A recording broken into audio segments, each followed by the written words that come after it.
নমস্কার, সকলকে আমার অনেক ভালোবাসা ও শ্রদ্ধা। আমাদের সবার মনে একটা প্রশ্ন অবশ্যই আছে যে সংসারে কিভাবে থাকতে হয়।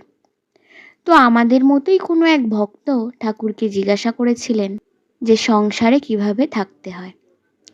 ভক্ত: সংসারে কিভাবে থাকতে হবে তা সবসময় বুঝে উঠতে পারি না। সকলের মন জুগিয়ে চলা এ এক মহা কঠিন ব্যাপার। মহাপুরুষজি বললেন, ঠাকুরের কথামৃত পড়েছেন তো? বেশ ভালো করে পড়বেন।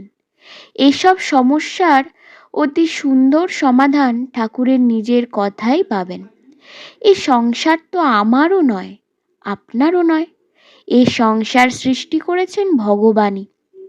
যাদের আপনি আমার বলে মনে করেছেন, তারা সবই ভগবানের। এই ভাব নিয়ে সংসারে থাকতে হবে।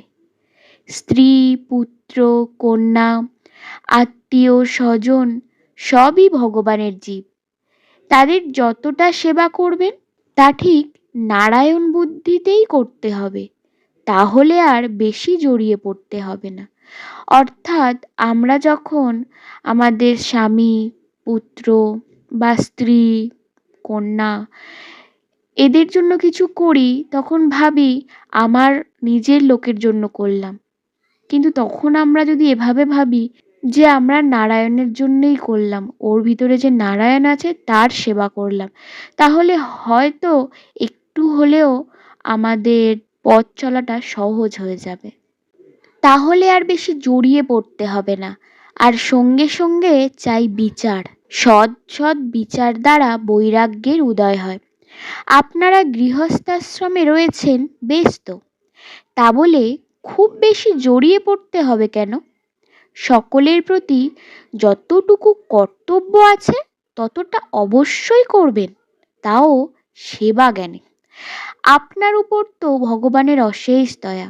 কত লোক হা অন্ন করে পাগলের মতো ছুটে বেড়ায়, পেটের চিন্তায় অস্থির। ভগবানকে ডাকবে কখন? কিন্তু আপনার তো খাওয়া পড়ার ভাবনা করতে হয় না। এ কি কম দয়া? যারা ঠিক ঠিক ভক্ত, ভগবান তাদের সব সুবিধে করে দেন।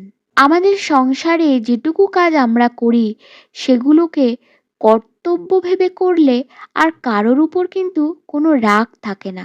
মনে হয় না যে আমি তার জন্য এত করলাম, সে আমার জন্য এটুকু করতে পারলো না।